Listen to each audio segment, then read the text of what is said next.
지금 우리가 하는 말의 요점은 이러한 대제사장이 우리에게 있다는 것이라. 그는 하늘에서 지극히 크신 이의 보좌 우편에 앉으셨으니 성소와 참 장막에서 섬기는 이시라. 이 장막은 주께서 세우신 것이요 사람이 세운 것이 아니니라. 대제사장마다 예물과 제사드림을 위하여 세운 자니 그러므로 그도 무엇인가 드릴 것이 있어야 할지니라. 예수께서 만일 땅에 계셨더라면 제사장이 되지 아니하셨을 것이니 이는 율법을 따라 예물을 드리는 제사장이 있음이라. 그들이 섬기는 것은 하늘에 있는 것의 모형과 그림자라. 모세가 장막을 지으려 할 때에 지시하심을 얻음과 같이 이르시되 삼가 모든 것을 산에서 내게 보이던 본을 따라 지으라 하셨느니라. 그러나 이제 그는 더 아름다운 직분을 얻으셨으니 그는 더 좋은 약속으로 세우신 더 좋은 언약의 중보자시니라. 저 첫 언약이 무험하였더라면 둘째 것을 요구할 일이 없었으려니와 그들의 잘못을 지적하여 말씀하시되 주께서 이르시되 볼지어다 날이 이르리니 내가 이스라엘 집과 유다 집과 더불어 새 언약을 맺으리라. 또 주께서 이르시기를 이 언약은 내가 그들의 열조의 손을 잡고 애굽 땅에서 인도하여 내던 날에 그들과 맺은 언약과 같이 아니하도다. 그들은 내 언약 안에 머물러 있지 아니하므로 내가 그들을 돌보지 아니하였노라. 또 주께서 이르시되 그날 후에 내가 이스라엘 집과 맺을 언약은 이것이니 내 법을 그들의 생각에 두고 그들의 마음에 이것을 기록하리라. 나는 그들에게 하나님 되고 그들은 내게 백성이 되리라. 또 각각 자기 나라 사람과 각각 자기 형제를 가르쳐 이르기를 주로 알라 하지 아니할 것은 그들이 작은 자로부터 큰 자까지 다 나를 알미라. 내가 그들의 불의를 긍휼히 여기고 그들의 죄를 다시 기억하지 아니하리라 하셨느니라. 새 언약이라 말씀하셨음에 첫 것은 낡아지게 하신 것이니 낡아지고 쇠하는 것은 없어져 가는 것이니라. 아멘. 하여튼 여러분들 이 성경을 보면서 좀 고생을 하고 계십니다. 이게 성경이 우리가 이제 돌아보면은 그 로마서, 그 다음에 아가서, 히브리서 어떻게 보면은 이걸 소화해내기가 참 어려운 부분들이에요. 보통 이제 설교에 보면은 주제별로 설교하기는 참 쉬워요. 왜냐하면 그 절기에 맞춰가지고 하나님의 말씀을 전하면 되기 때문에. 그런데 이제 그렇게 되면은 내가 필요한 부분만 이렇게 편식하는 거죠. 전체를 봐야만이 이 성경 말씀이 살아서 우리에게 역사합니다. 성경을 정확하게 알면은 믿음이 들어오게 되어 있습니다. 하나님께서 그래서 이렇게 사랑의 편지를 이렇게 쓰셨습니다. 그런데 우리가 이걸 잘 모르게 그냥 아는 것만 알고 예컨대 뭐 우리가 멜기세덱 이야기를 저 앞번 설교에 한참을 이렇게 했는데 사실 오늘날 우리가 멜기세덱을 알고 해야 될 이유는 특별히 없을 수도 있어요. 그런데 이제 그게 막히면 이 성경을 보는데 장애가 되는 거예요. 이게 뭐지 하다가 믿음이 확 들어오려고 해도 명확하지 않아가지고 또 내 믿음이 약해지는 거예요. 그런데 이제 내가 이제 믿음을 정확하게 알고 이 말씀을 알면은 이 전체가 확 보여지기 때문에 우리가 이 믿음의 성경의 말씀을 정확하게 알면은 성경을 읽어 나가면서 하나님이 무슨 말씀을 하시고자 하는구나 하는 게 그냥 쏙 들어와요. 그래서 여러분들 힘드시더라도 저는 꼭 로마서, 아가서 좀 많이 읽어보길 권합니다. 이것만 좀 정확하게 알아도 여러분들이 성경을 읽어 나가는데 부족함이 없을 거라 저는 확신하고 있습니다. 오늘도 우리가 지금 이 히브리서 8장을 읽었는데 사실 오늘날은 우리에게 제사 지내는 그 규례가 없어요. 제사를 지내지도 않아요. 그리고 또 성막도 없어요. 제사장도 없어요. 그러니까 이게 아주 막연히 추상적으로 들릴 수 있어요. 마치 역사책에 그 다음에 또 영화의 한 장면처럼. 그래서 우리는 그냥 또 뭐 제사 이야기인갑다 이렇게 생각을 해요. 그런데 이제 그렇게 보면 이 성경 전부가 사실 그렇게 보여요. 그런데 지금 우리는 성경에 보면 예수님이 지금 하나님 우편에서 우리를 위해 중보하고 계신다. 그래서 우리는 담대하게 은혜의 보좌로 나아가야 된다. 이렇게 이제 제가 설교를 하더라도 이게 뭐 와닿지 않는 거예요. 그래서 오늘 이 말씀을 더 잘 이해하기 위해서 이 우리가 구약 시대로 다시 돌아갈 필요가 있습니다. 한번 잘 생각을 해봅시다. 이제 구약 시대 때를 이렇게 보면은 하나님께서 이스라엘 백성을 건져내셨어요. 그래서 하나님이 이스라엘 백성을 건져낸 이유가 제사장 나라를 만들기 위해서. 그래서 제사장 나라가 된다는 것은 뭐냐 하면은 거룩한 삶을 살아갈 수 있는 백성이 되게 하기 위해서, 그리고 이 거룩을 다른 나라의 민족들에게도 전파하기 위해서 이제 이스라엘 백성을 건져냈단 말이에요. 그냥 막연히 건져내서 너는 가나안 땅에 가서 잘 먹고 잘 살아라, 이게 목적이 아니었죠. 그래서 거룩한 삶을 살 수 있도록 하나님께서 건져내셨단 말이에요.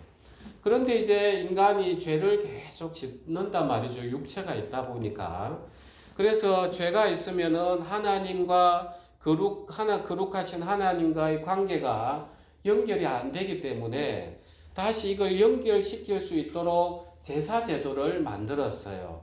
그래서 제사라는 게 뭡니까? 하나님 앞에 다가간다, 이 뜻이 제사단 말이에요.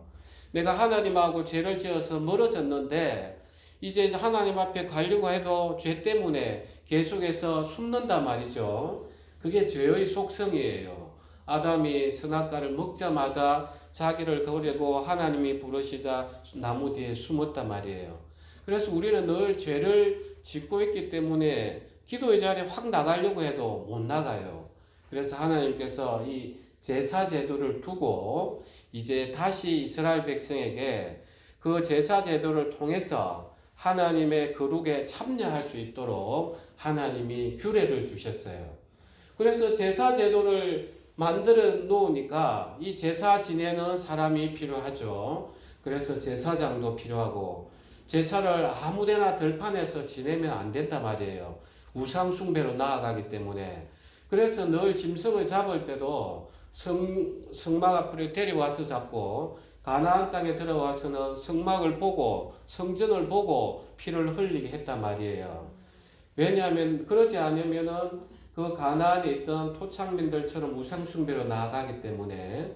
그래서 제사장 제도도 두고, 그 다음에 성막에 대한 규례도 두고, 그 다음에 제사에 대한 규례를 둔 거예요. 이 두 이유가 다른 게 아니라 거룩한 삶을 살아갈 수 있도록 만든 하나의 제도 시스템이에요. 그러면 이제 제사장들이 일어나가지고 제사를 지내야 안 되겠습니까? 그러면 이제 제사장들이 이제 레위 계통의 제사장이 24반으로 만들어 놨어요. 우리가 오할라 돌아가듯이 24개 조로 만들어 가지고 제사장 밑에 그 시종도는 레위인, 제사장 레위인, 이런 식으로. 그래서 이제 이번에 내가 할 차례면은 그 제사장이 아침에 일찍 일어나 가지고 자기 몸을 씻고 매일 드리는 번제가 있어요. 그걸 항상 상자를 써서 상번제라 이럽니다. 그래서 일어나 가지고 이제 성막 밖에서 이 매일 아침 1년 된 순념소를 가지고 와가지고 이제 흠이 있는지 없는지 다리를 잡고 살핀단 말이에요. 다리를 졌는지 또 어디에 베였는지. 그래서 살펴보고 아무런 문제가 없으면은 그 제사장이 이제 그날은 그 머리에 안수를 해요.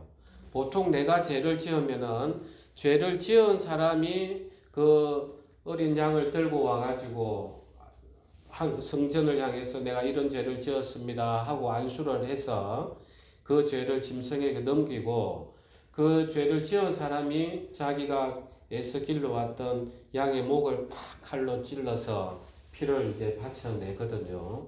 그런데 이제 그날은 이 상번제는 그 제사장이 다 하는 거예요. 제사장이 안수하고 이스라엘 백성 전부를 위해서 안수를 한단 말이에요. 그래서 자기가 목을 탁 빼서 피를 바쳐서 이제 제단 주위에 다 뿌리는 거예요. 뿌리고 이제 또 성전에 들어가서는 뭘 해야 되냐면 아침에 성전에 들어갈 때는 그 물두멍에 손도 깨끗이 다시 씻고 이제 가면은 우리가 성소 안에는 왼쪽에 등잔대가 있고 오른쪽에 이제 진설병 떡을 놓는 자리가 있잖아요. 그리고 바로 마주 보이는 데는 그 분향하는 향단이 이렇게 있습니다. 그래서 아침에는 일찍 일어나 가지고 이제 밤새 불에 탔던 그 등잔대를 끄고 가지런히 정리를 하고 또 밑에 이제 기름이 또 있는지 없는지 살펴가지고 기름을 다시 다 채워 넣어요. 그런 다음에 이제 마주 보이는 향단에 가서 향을 이렇게 불 사르고 이렇게 나옵니다. 그런 다음에 이제 또 밖에 번제단에는 늘 불이 항상 피어 올라야 되기 때문에 밑에 재 많은 거는 또 재를 긁어가지고 성막 바깥에 갖다 내고 그 다음에 장작을 가지런히 모아가지고 계속 그 재물이 잘 탈 수 있도록 그렇게 합니다.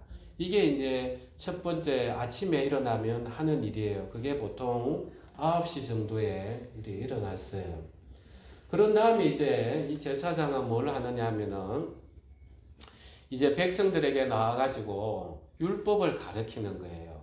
이 제사장은 대제사장으로부터 배운 율법의 내용을 그 백성들에게 나아가서 이렇게 살아야 됩니다. 또 저렇게 살아야 됩니다. 그리고 또 백성들이 아유 우리 제사장님 이게 제가 이렇게 하다가 옆에랑 이렇게 싸움이 붙었어요. 이게 감나무가 넘어와서 내가 감을 따먹었는데 이걸 도둑질 했다고 하는데 어떻게 해야 됩니까? 이렇게 또 오면 제사장들이 이제 다 그걸 보고 심판을 해주는 거예요. 그래서 요거는 율법에 이래 됐습니다 하고 또 이제 적용을 해주고 또 이제 병든 사람이 있으면 특히 나병 같은 경우에는 그 당시에 이게 옷이라는 게 지금처럼 이 나일론이 아니잖아요. 그래서 배로 짜거나 가죽이 많거든요. 그래서 피부병, 나병 이런 것들이 딱 어디에 있으면 금세 전부 다 오염이 된단 말이에요. 전염이. 그래서 특별히 나병 지금 오늘날 우리가 말하는 그 한센병하고는 좀 달라요. 피부병 전부를 다 나병으로 이렇게 표현을 했어요. 그래서 이제 이게 진짜 번지는 나병인지 아닌지를 살펴야 되는 거예요. 그래서 딱 보고 이렇게 움푹 파이면은 또 일주일 있다가 또 지켜보고 이런 식으로 나병이면은 판정을 해서 성 밖에 내보내요. 다 나을 때까지 밖에 있어야 되니까. 그런 식으로 이제 병에 대해서도 제사장이 관여를 했습니다. 이제 이 모든 것들이 이제 또 이루어지고 나면은 특별히 또 어떤 것들이 있냐 하면은 이제 그 민수기에 보면은 민수기 5장에 보면은 의심의 소재물이라는 게 있어요. 이제 부부 사이에 남편이 보기에 아내가 아무래도 바람을 핀 것 같아요. 평소 하는 행동이 아니고 평소 하는 대로 꾸미는 것도 아니고 그래서 마음에 다 의문이 생기면 그 가정이 깨지잖아요. 그렇다고 해서 증거도 없어요. 그러면 이제 또 제사장에 가는 거예요. 제사장님 제가 분명히 부인이 이상한데 제가 도대체 믿을 수가 없습니다. 제가 너무 괴롭습니다. 하면 이제 제사장이 그 이제 성전에 그 흙을 가지고 또 이제 그 의심의 소재물을 들여가지고 이걸 의심을 제거하는 그 절차도 이렇게 다 진행을 했어요. 그러니까 이제 구약에 여러분들 잘 들어보시니까 구약의 제사장은 모든 이스라엘 백성의 삶에 다 관여가 되어 있는 거예요. 전부 다. 저도 이제 오늘날 목회를 하다 보니까 느끼는 거예요. 여러분들도 하나님이 왕 같은 제사장이라 하니까 잘 들으셔야 됩니다. 제가 이렇게 목회를 하다 보니까 그걸 느끼는 거예요. 이렇게 말씀도 전하면서 하나님은 말씀이 이런 뜻입니다. 또 교회에 문제가 있고 형제 자매들 문제가 있으면 또 제가 책망하고 훈계해야 되는 또 그 심판자의 또 입장에서도 서기도 하고 또 누가 병들었다 하면은 이제 그를 위해서 제가 기도해주고 안수해주고 또 이렇게 오늘 같이 또 장례 예배가 있으면 그걸 또 입간 예배를 또 집전을 해야 되고 야, 참 이게 제가 목회를 하지 않았다면 전혀 느낄 수 없는 일들이잖아요. 그리고 참 최근에 저는 좀 놀라운 경험들을 좀 더 많이 하고 있습니다. 그렇다고 이제 저를 높이는 건 아닙니다. 이런 세계가 있다는 걸 여러분 한번 들어보십시오. 제가 이제 여러분들이 기도를 요청해서 기도를 하잖아요. 아프신 분들 또 부모를 위해서 기도해달라 하면 저도 너무나 신비할 정도로 그게 너무 잘 보여요. 그래서 제가 그분들한테 있는 대로 또 말은 못해요. 왜냐하면은 부모님을 위해서 기도해달라 또 저를 위해서 기도해달라 하는데 보여져요. 이분이 어떤지. 그런데 이걸 제가 목회를 하지 않았다면 이렇게 깊이 있게 기도할 이유가 없잖아. 그죠? 기도의 자리에 계속 나아가니까 그 세계가 계속해서 하나님 열어주시더라고요. 그러니까 이제 이게 여러분들은 오늘날 목사님이 옛날에 제사장 아닙니까? 해서 여러분들은 그 책임에서 슬 비켜나가려고 하는데 베드로전서 2장에서는 반드시 이야기하고 있어요. 너희는 뭐라고 합니까? 예, 왕 같은 제사장이다. 이런 이야기를 하고 있어요. 그래서 여러분들도 점차 삶이 변화되면서 이 과거에 구약시대에 했던 그 제사장의 일들을 해내야 되는 거예요. 그러면 오늘날 이게 왜 이 히브리서 8장이 우리에게 더욱더 의미가 있는지 이제 또 한번 살펴보도록 하겠습니다. 우리가 5절, 8장 5절 한번 합독하겠습니다. 그들이 섬기는 것은 하늘에 있는 것의 모형과 그림자라. 모세가 장막을 지으려 할 때에 지시하심을 얻은과 같으니 이르시되 삼가 모든 것을 산에서 내게 보이던 본을 따라 지으라 하셨느니라. 그래서 지금 히브리서 이 저자는 그 유대인들이 믿고 있는 그 성전, 제사장 이걸 이제 설명을 해주면서 이거는 하늘에 있는 모형이다. 그래서 출애굽기 25장에 있는 내용을 이 기자가 그대로 인용해서 가져온 내용이에요. 그래서 하나님이 모세에게 하늘에 있는 모양을 그대로 보여주시고 땅에 넣은 이것을 지어라 이렇게 했단 말이에요. 그러니까 본체는 어디에 있습니까? 예, 하늘에 있어요. 그런데 이게 안 보여요. 그러니까 우리는 안 보이는 걸 인간이 잘 안 믿는단 말이죠. 그래서 이걸 모세를 통해서 땅에 너 샘플로 프로토타이프 샘플로 하나 만들어 가지고 거기서 계속 제사 지내라.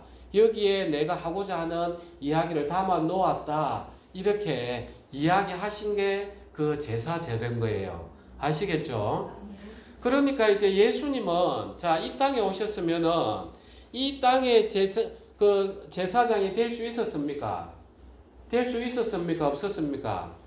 될 수 없었단 말이에요. 왜냐하면은 이 땅에는 제사장은 누구를 따라 제사장이 됩니까? 예, 레위 족속의 아론의 서열을 따라서만 제사장이 된단 말이에요. 그런데 예수님은 어느 자손의 육체를 통해 왔습니까? 예, 유다 자손으로 왔단 말이에요. 그러니까 유다 자손으로 와서는 이 땅에 제사장이 결코 될 수 없는 거예요.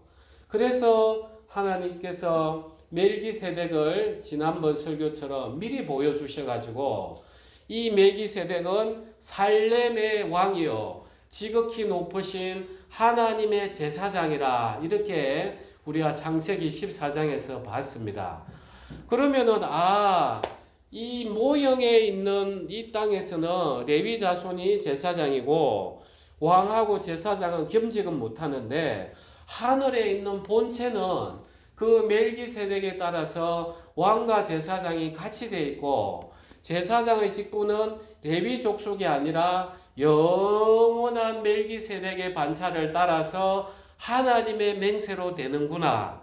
그걸 알 수가 있잖아, 그죠? 그래서 히브리서 기자는 이제 이걸 정확하게 구분해서 설명을 해주는 거예요. 그래서 예수님이 이 땅에 왕으로서 대제사장으로 오신 것이 분명하다. 이걸 하늘에 있는 본체와 이 땅의 모형을 통해서 설명을 해 주시는 거예요. 그러면 이제 하늘의 영원한 대제사장이신 예수님이 이 땅에 오셔가지고 어떠한 일을 하셨는가, 그걸 보면은 우리가 어떠한 일을 해야 되는가를 알 수가 있어요. 자, 이 대제사장은 제사장 중에서 아론의 직계 비속을 따라서 세워진단 말이에요. 대제사장은 제사장을 다 지도 감독하고 제사장이 하는 일을 본인이 할 수도 있고, 특별히 더 다른 거는 뭡니까? 7월 10일 대속죄일에는 홀로 지성소에 들어가는 분은 누구만 들어갈 수 있습니까? 대제사장만 들어갈 수 있는 거죠. 그게 제사장 중에 플러스 알파가 이 대제사장인 것입니다. 그래서 이제 유대 전승에 따르면, 성경에는 없습니다. 유대인들이 믿고 있는 전승에 따르면 어떤 내용이 있냐 하면은, 이제 이 지성소는 하나님의 말씀 법궤가 있는 곳이기 때문에 지극히 거룩한 장소라 해서 지성소잖아요. 여기는 하나님과 대면하는 장소이기 때문에 내가 조금만이라도 허물이 있고 죄가 드러나면 내가 죽는단 말이에요. 그래서 전날 밤에 제사장들이 다 모여가지고 대제사장하고 그 다음날 지성소에 들어가는 대제사장을 위해서 울면서 기도했다는 거예요. 어떻게 될 줄 모르니까. 그러면서 들어갈 때 그 대제사장 발목에 끈을 이렇게 묶어두거나 거기에 방울을 묶어뒀다는 거예요. 그래서 이제 안에서 들어가가지고 방울 소리가 나고 있으면은 살아있습니까? 죽었습니까? 살아있는 거예요. 그러면 이제 나와. 그런데 이제 소리가 안 나네? 그러면 이제 안에서 어떻게 됐다는 겁니까? 죽었다는 거예요. 그래서 아이고 죽었으니까 훅 들어가가지고 시체 끄집어내와야지. 들어가면 또 어찌 됩니까? 또 죽는단 말이에요. 그래서 소리가 안 나면은 그 끈으로 묶어가지고 끄집어내는 거예요. 그만큼 하나님의 지성소에 들어가는 게 그들도 두려웠어요. 그래서 대제사장이 지성소에 들어갈 때는 뭘 들고 들어갑니까? 향을 확 뿌려가지고 자기를 가린단 말이에요. 그런 다음에 피를 가지고 들어가서 그 법궤 위에 이렇게 7번 뿌렸단 말이에요. 그만큼 이 대제사장의 직무가 지극히 엄격했고 무거웠어요. 그러면 이제 이러한 역할을 이 땅에 예수님이 어떻게 하셨는지 보면은 우리가 어떻게 살아야 되는지 답이 나옵니다. 예수님은 이 땅에 오셔서 아침이 이른 아침에 새벽에 나가가시고 산에 가셔가지고 뭐 하셨습니까? 기도하셨어요. 정말 이 아침마다 번제를 드리는 게 뭘 상징하는 겁니까? 정말 하나님과 우리의 관계가 하나도 끊임없이 늘 회복될 수 있도록 기도하는 그게 상번제단 말이에요. 그리고 이 상번제는 또 오후 저녁 3시에 또 한번 드려요. 그런 다음에 제사장은 성수에 들어가지고 저녁에 그 등잔 때 불을 다시 쫙 켜요. 그러니까 그 불이 늘 켜질 수 있도록 밤에도 그렇게 해요. 그래서 이제 이 번제를 드린다는 게 그런 의미를 가지고 있는 거예요. 그래서 우리가 아침마다 기도의 자리에 나아가려고 하는 게 바로 그 내용인 거예요. 우리가 아침에 일어나서 첫 이야기를 우리가 뭘 듣는가 너무 중요합니다. 처음 일어나서 첫 마음, 그래 하나님께서 우리 인생의 주인이시잖아. 내가 오늘과 하나님과 함께 동행을 해야지. 그런데 내가 늘 돌아보면은 허물덩어리구나. 하나님 앞에 내가 무릎을 꿇고 그 옛날처럼 짐승을 태우지는 아니하지만 예수님이 나의 영원한 번제물이 되었으니까 내가 예수님의 피를 다시 의지하면서 내 상한 마음을 하나님 앞에 올려드리고 태워드려야 되겠구나. 이게 우리 아침의 기도단 말이에요. 아침의 기도. 그리고 만나가 언제 내려왔습니까? 만나가 아침에 내려왔습니까? 저녁에 내려왔습니까? 아침에 내려왔단 말이에요. 우리가 그 기도 속에서 우리가 우리의 상한 심령을 올려드리면은 그야말로 하나님께서 오늘 시편 5편에서 읽었던 처럼 그 우리의 말씀을 이렇게 넣어주시는 거예요. 그러면서 내 마음에 힘이 생겨가지고 이 하나님의 예수님이 갔던 길을 우리가 걸어갈 수 있는 것입니다. 그래서 저는 아침마다 여러분에게 꼭 기도의 자리에 그게 얼마나 돼도 좋아요. 무릎을 꿇고 하나님 앞에 내 상한 심령을 올려드리고 또 이렇게 늘 짐승을 잡는 번제가 아니라 참된 제사를 주신 그 예수님 피를 다시 묵상하면서 하나님의 사랑을 쭉 느껴라는 거예요. 그러면은 다 내 마음에서 힘이 생겨요. 그래, 하나님 함께 계시지. 하나님 오늘도 또 늘 동행하시지만 제 마음에서 느낄 수 있도록 주님 저와 동행하여 주십시오. 제가 오늘 하루를 시작합니다. 이게 우리의 상번제의 모습이란 말이에요. 예수님이 그렇게 사셨거든요. 아침에 일어나셔가지고. 그런 다음에 예수님은 이제 뭘 하셨습니까? 온 동네를 이제 유다 전체를 다니시면서 하나님의 말씀을 증거하시고 복음을 전했단 말이에요. 그래서 하나님 나라가 이 땅에 임했다. 너는 회개하라. 그러면서 하나님을 믿어라. 그 이야기를 쭉 복음을 증거하시면서 하나님 나라가 이 땅에 임하신 것을 당신이 증거하셨어요. 어떻게 증거했습니까? 하나님의 나라가 이 땅에 임하면 우리 인간이 왜곡되어 있던 모든 것들이 회복이 된단 말이에요. 그래서 병든 자가 오면은 예수님께서 당신의 안수하시거나 말씀으로 그 병을 고쳐주시는 거예요. 그리고 죄인들이 탁 나오면 나도 너를 정죄하지 아니하노라. 그리고 가늠하다 현장에서 잡힌 여자가 오면 그래 너를 돌로 쳐 죽이고자 하는 자들이 다 어디 갔느냐? 아무도 없습니다. 그래 나도 너를 정죄하지 아니하노니 다시는 가서 죄를 짓지 말라. 그 여자는 돌에 맞아 죽는 게 맞아요. 그런데 예수님께서 이 복음의 선포를 용서의 선포를 했다는 것은 예수님 당신이 뭘 믿었다는 겁니까? 예수님 당신이 십자가에 그 여인의 죄를 짊어질 것을 믿었다는 거잖아. 그죠? 그러면서 미리 그걸 이 땅에서 하나하나 증거를 하셨단 말이에요. 그래서 문둥병자가 와도 구약에서는 그냥 점검만 하고 성 밖에 내쫓았지만 예수님 오셔서 안수하셔서 문둥병도 낫게 하시고 죄인도 죄사함을 얻게 하시고 그 다음에 이 모든 것들 속에서 질서를 하나하나 바로 잡아가셨단 말이에요. 그러니까 참된 하늘의 제사장이시니까 이 땅에 있는 제사장이 할 수 없는 그 모든 질서를 다 바로 잡아 가셨던 것입니다. 아멘 되시죠?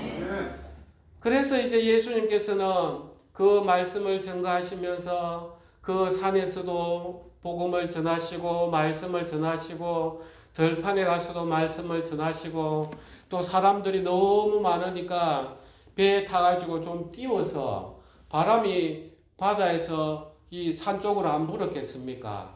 그 덩치고 탁 말씀을 전하시면 말씀이 더 잘 안전해졌겠습니까?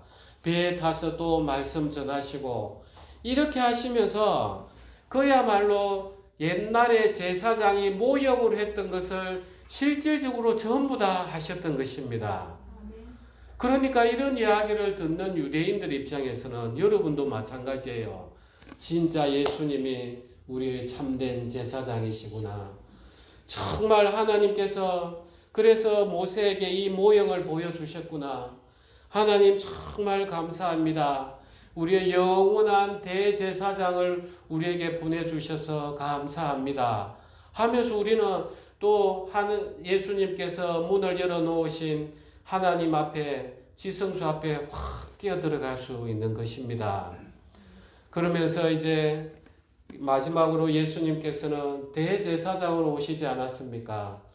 그래서 온 인류가 짊어져야 될 죄를 예수님이 짊어지시고 당신이 십자가 지실 때 예수님이 하나님에게 하나님 아버지 저들을 용서하소서 저들은 저들이 하는 일을 무슨 일인지 모르나이다 하면서 온 인류의 죄를 위해서 속죄하는 기도를 하시고 십자가에 다 못 박히셨단 말이에요.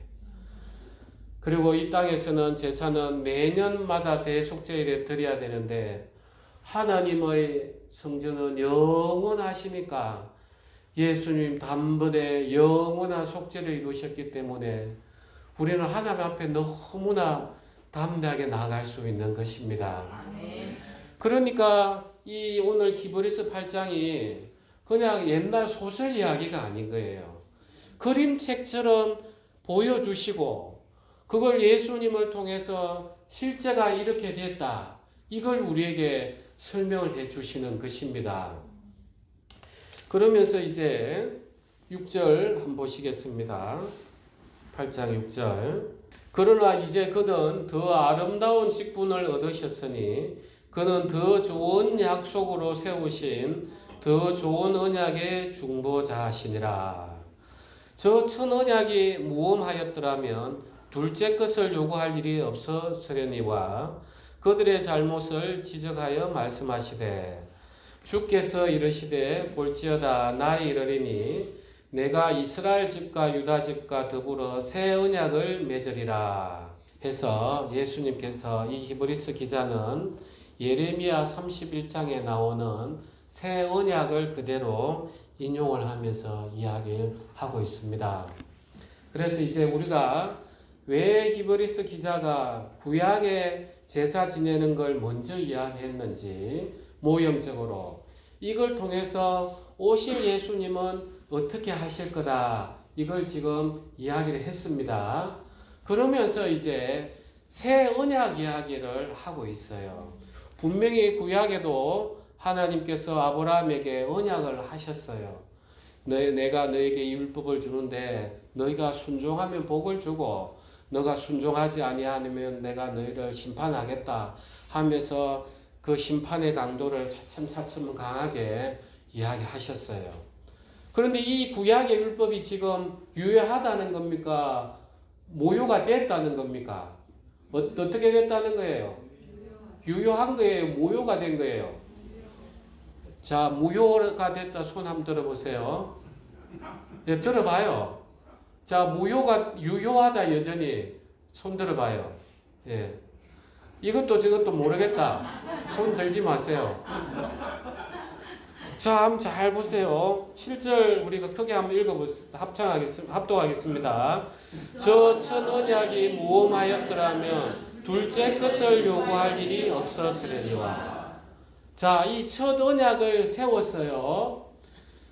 그런데 이스라엘 백성은 어떻게 살았습니까? 이 언약을 지켰습니까? 못 지켰어요. 예.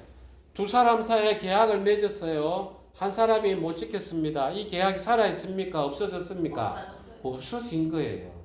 그래서 첫 번째 계약이 무효가 됐단 말이에요. 그래서 그 에스겔 43장에 보면 하나님의 영광이 성전의 동문으로 다시 들어오는 모습이 있어요. 우리 한번 볼까요? 에스겔 43장 한번 봅시다. 1절부터 3절은 제가 읽고 4절은 합독하겠습니다. 그 후에 그가 나를 데리고 문에 이르니 곧 동쪽을 향한 문이라. 이스라엘 하나님의 영광이 동쪽에서부터 오는데 하나님의 음성이 많은 물소리 같고 땅은 그 영광으로 말미암아 빛나니 그 모양이 내가 본 환상 곧 전에 성읍을 멸하러 올 때 보던 환상 같고 그발 강가에서 보던 환상 환상과도 같기로 내가 곧 얼굴을 땅에 대고 엎드렸더니 여호와의 영광이 동문을 통하여 성전으로 들어가고. 예. 그러면은 동문을 통해 들어왔으니까 그 전에는 어땠다는 거예요? 예, 나가셨다는 거예요. 이것도 참 큰 의미가 있어요. 하나님이 그러면 동문을 통해 나가셔가지고 그냥 아무런 거처 없이 지내셨냐? 그게 아니라 이 이스라엘 백성이 포로가 되었을 때 어디에 역사가 일어났습니까? 포로 되었던 곳에 다니엘의 역사가 일어나고 모르드게의 역사가 일어나고 하나님께서는 버린 듯 하지만 늘 그 백성을 따라다녔어요. 그래서 이제 이 에스겔 성전은 이 땅에서 이루어진 성전이 아니에요. 이 땅에서 이루어진 성전은 누굽니까? 예수님이다 말이에요. 그래서 하나님의 영광이 지금 어디에 거하시겠다는 거예요? 예수님 안에 거하시겠다는 거예요. 그리고 예수님은 성령으로 어디에 거하십니까? 우리 안에. 그래서 내가 너희 안에, 너희가 내 안에 거하면 하나님이 너희 안에 거하신다. 이렇게 되는 거예요. 그래서 우리가 아침마다 기도하고 이게 여러분들 볼 때는 뭐 작아 보이는데 결코 그런 게 아니에요. 하나님을 계신 곳에 우리가 마음을 열어 제끼면서 하나님의 영광을 올리는 그런 모습인 것입니다. 이해가 되시죠? 그래서 구약의 율법은 우리 인간이 깨뜨림으로써 깨어져 버렸단 말이에요. 그런데 이제 하나님은 이제 우리 인간이 연약하기 때문에 늘 약속하는 걸 좋아한단 말이에요. 그래서 손가락도 기고 안 되니까는 너 그럼 부모 걸고 맹세해라. 그 다음에 피를 묻혀서 우리가 혈서를 쓰자. 서로 못 믿으니까 그렇죠. 그래서 하나님께서 또 당신이 이제 연약한 우리를 위해서 새롭게 언약을 주셨어요. 이제 이 언약은 우리 마음판에 주시는 거예요. 구약의 언약은 돌에 줬죠. 십계명에 주었단 말이에요. 그런데 이제 이 새로운 언약은 이제 우리 마음판에 줬는데 어떻게 마음판에 주느냐? 이렇습니다. 우리가 다시 히브리서 돌아가겠습니다. 8장 10절 합독하겠습니다. 또 주께서 이르시되 그날 후에 내가 이스라엘 집과 맺을 언약은 이것이니 내 법을 그들의 생각에 두고 그들의 마음에 이것을 기록하리라. 나는 그들에게 하나님이 되고 그들은 내게 백성이 되리라. 예, 이 새 언약 하잖아, 그죠? 우리가 언약은 히브리어로 뭐라 했죠? 베리트라고 했죠, 그죠? 탁 쪼개는 이게 바타른데 여기서 나온 거 짐승을 쪼개놓고 우리 지나가면서 서로 약속 안 지키면 이 짐승의 운명과 같다. 이걸 확정하기 위해서 베리트라고 했는데 이 새 언약은 하다시 베리트에서 이 하다시가 어떤 뜻이냐면 아예 없는 거에서 새로운 게 있다는 뜻도 있고 완전히 질적으로 내적으로 변화된 것을 또 새 거다 이렇게 이야기하는 게 있어요. 그럼 여기에서 여러분들이 보기에 어떤 언약인 것 같습니까? 어떤 언약을 말하는 것 같아요? 없는 것을 있게 한 겁니까? 기존에 있던 것을 완전히 변형해서 질이 다르게 만든 겁니까? 어떤 것 같습니까? 자, 없는 걸 있게 했다. 손 들어보세요. 없는 걸. 없는 걸. 자, 그러면 기존에 있던 걸 완전히 다르게 했다. 손 한번 들어봐요. 그럼 안 드신 분들은 뭐예요? 각자 해석할 거예요. 예. 자, 본래 하나님의 계획은 뭐였습니까? 본래 하나님의 계획은 뭐였습니까? 아브라함에게 뭐라고 약속했습니까? 내가 너와 내 자손들과 영원히 너희 후손들과 약속하리라. 하나님은 본래의 약속은 영원했어요. 그 영원한 약속을 끌어줘야 되는데 이 인간이 연약하다 보니까 이 모르는 거예요. 우리가 애 때 생각하고 어른 때 생각이 다르듯이 애 때는 그림책처럼 모형을 통해서 보여주셨는데 본래는 어떻다는 거예요?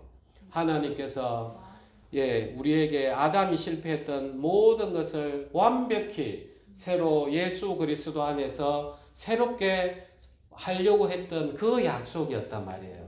그래서 새 언약이라고 하지만 이게 본래 하나님의 계획이었어요.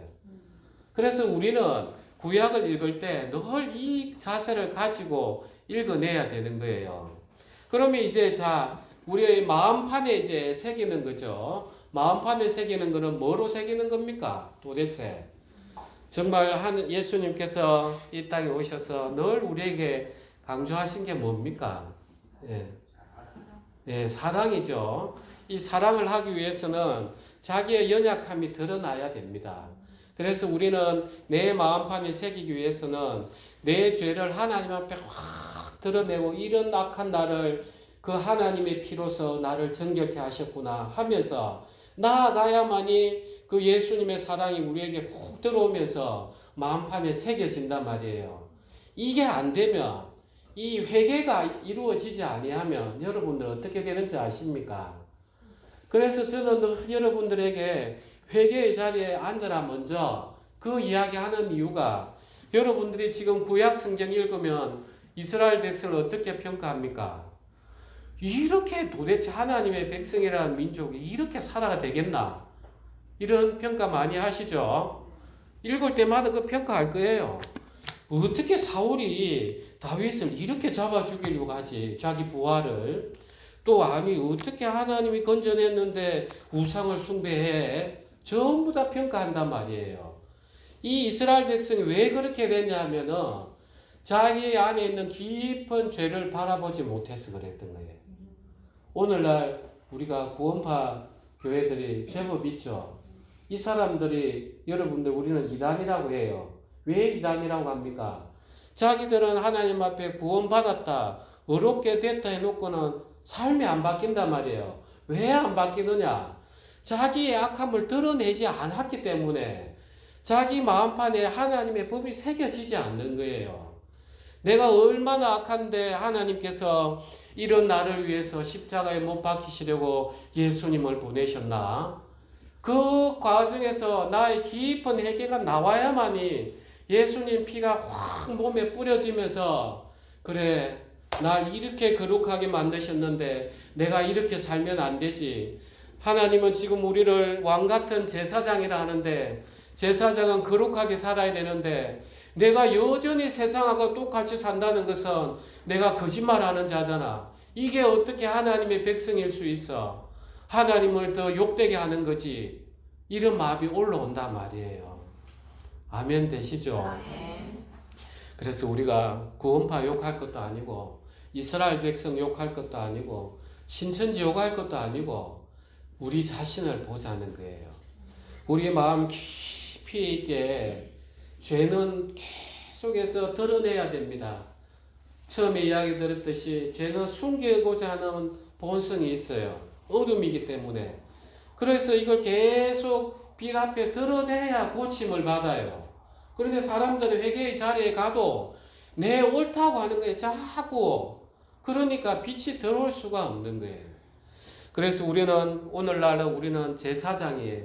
우리가 이제 우리 차례입니다. 제사장이에요. 그렇기 때문에 우리는 아침마다 일어나서 하나님 앞에 우리가 상번제를 드리듯이 우리의 마음 깊숙이 있는 악함을 드러내서 불태우고 또 우리가 향단에 불을 피우듯이 하나님 앞에 나의 소원을 올리고 그 다음에 세상으로 나아가서는 그들에게 복음을 전해야 되는 거예요. 예수님이 하셨던 것처럼 하나님 나라가 이 땅에 임했다. 회개하라. 천국이 가까웠다. 그야말로 계속해서 우리의 삶을 통해서 그들에게 보여줘야 되는 거예요. 그리고 아픈 사람이 있을 경우에는 그들을 위해서 기도해주고 정말 어려운 형제 자매가 있을 경우에는 서로 그 사랑 가운데서 하나가 될 수 있도록 도와주고 기도해주고 그러면서 우리는 거룩한 무리 속으로 같이 걸어갈 수 있는 것입니다. 이 히브리서 8장이 결코 추상적인 게 아닙니다. 그래서 그 사랑이 마음에 들어오면은 하나님이 이렇게 해야 된다, 저렇게 해야 된다 안 해도 내 마음이 안단 말이에요. 그래서 11절에 8장 11절에 다 같이 합독하겠습니다. 또 각각 자기 나라 사람과 각각 자기 형제를 가르쳐 이르기를 주를 알라 하지 아니할 것은 그들이 작은 자로부터 큰 자까지 다 나를 알미라. 이해가 되시죠? 예. 이 히브리서 기자는 이 히브리서의 많은 장을 통해서 제사에 대한 이야기를 하고 있습니다. 이게 오늘날 우리에게 너무나 필요한 이야기예요. 오늘날 진실로 자기의 죄됨을, 자기의 허물 많음을 토해내고 하나님 앞에 아뢰가면서 마음의 상한 심령을 주님 앞에 드리는 사람이 얼마나 되겠습니까? 전부 다 썬데이 크리스찬들이 너무 많아요. 그래서 제가 수요 기도에 꼭 한 달에 한 번은 참석하시라 뭐라도 기도를 할 줄 알아야죠. 기도를. 그냥 이렇게 와서 잠시 하는 게 어떻게 하나님하고 이게 응답이 되겠어요. 그러면서 우리는 신앙은 내 지식으로 자라지 않는 겁니다. 신앙은 어느 정도까지는 지식으로 아는 게 필요하지만 그 다음부터 능력을 받아야 돼요. 그러지 않고서는 이 길을 갈 수가 없는 거예요. 제가 처음에 이야기 들었듯이 그 순천교회 장로님이 80이 넘었는데 아버지 하는 이 기도 정말 그 모든 것을 다 녹여내린단 말이에요. 그래서 수요 와서 기도하고 진짜 아버지를 부르짖어 보고 그러면서 우리가 같이 무리 가운데서 걸어가야 진짜 우리는 이 제사장의 길을 걸어갈 수 있는 것입니다. 우리 기도하겠습니다.